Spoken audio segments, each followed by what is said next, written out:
Në gjyqin e privatizimit të ish kompleksit sportiv Partizani, këtë të hënë u kërkua shpallja e pavlefshme e provave dhe fakteve mbi të cilat është ngritur procesi.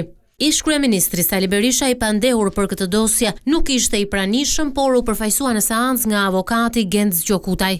Kemi kërkuar sërishmi pavlefshmërinë dhe papërdorshmërinë e akteve.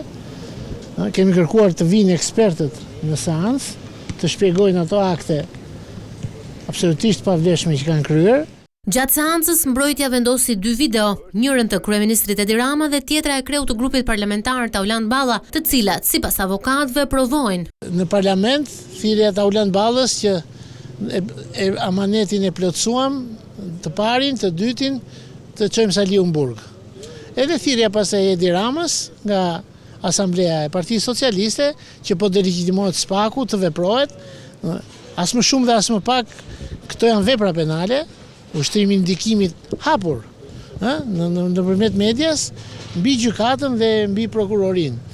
Sigurisht ne kemi thënë këto janë në funksion të mantelit politik dhe thelbit politik që ka kjo çështje. Seanca e radhës u vendos për në datën 6 mars ora 13:30, ku pritet që SPAK i përfaqësuar nga prokurorët Arben Kraja dhe Enkeleda Millonaj tu përgjigjen parashtrimeve të mbrojtjes. Sali Berisha akuzohet për korrupsion pasiv, një vepër sipas prokurorisë së posaçme që ai e kreu për llogari të dhëndrit të tij. Fitimi, sipas akuzës, do të ishte ndërtimi i disa pallateve mbi trojet e kompleksit sportiv.